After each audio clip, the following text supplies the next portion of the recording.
December 24, 2019. South London.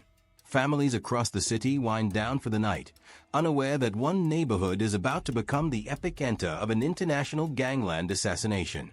On Battersea Church Road, the air is crisp, the festive glow of Christmas lights bathes the quiet streets. Inside one of the area's luxury townhouses, Flama Bakiri, his wife, and their young child return from a holiday celebration. What happens next will shock even seasoned investigators.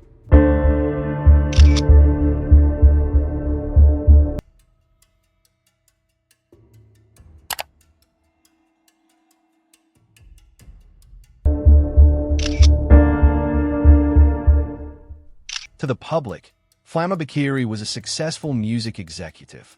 Albanian-born and raised in Sweden, he was known as the brother of Miss Bakiri, a reality TV personality from the Real Housewives of Cheshire.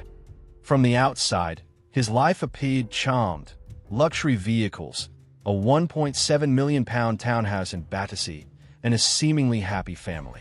But behind this polished exterior was a man deeply entrenched in Europe's criminal underworld. Authorities in Sweden had been watching Bakiri for years. Officially, he claimed to work in music, but evidence suggested he was a key player in a transnational drug trafficking operation. As early as 2007, Bakiri was linked to the Petrovski crime group, an Albanian-Swedish network involved in narcotics, weapons, and smuggling. Swedish police considered him one of the country's most wanted. Though some charges were dropped, he was convicted of handling smuggled goods and given a suspended sentence. Bakiri's ties to Daniel Petrovski placed him squarely in the crosshairs of a brutal gang war. Petrovski's organization was locked in a deadly rivalry with a Danish-based group led by Amir Mekki. The competition wasn't just for territory, it was personal. In 2019, the stakes escalated when Caroline Hakim, partner of Petrovski associate Naif Adawi, was assassinated in Malmö while holding her baby. The message was clear, no one was off-limits. Bakiri, with close links to Adawi and Petrovski, became the next marked target. And for his enemies, Christmas Eve in London presented the perfect opportunity. The man selected to carry out the hit was 24-year-old Enis Hemisai, a professional kickboxer with no criminal record. Clean background, no surveillance history. On paper, a tourist. In reality, a contract killer.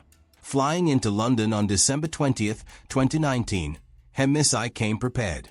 In his luggage, a latex mask, gloves, sunglasses, a high-visibility jacket, boots, a black beanie, and a litter picker. Over the next few days, he blended in as a street cleaner, using a distinctive lady's bicycle with a basket to conduct surveillance near Bakiri's home. A nearby resident, Jeremy Lyons, even confronted him. Suspicious of the man cleaning both public and private areas, Lyons told him to leave the estate. Hemisai walked away, but his intent remained unchanged. At approximately 9 p.m. on December 24th, Bakiri arrived home with his wife and their child. As they approached their front door, Hemisai emerged from the shadows. Dressed in his disguise, he raised a firearm and opened fire. 10 shots were fired.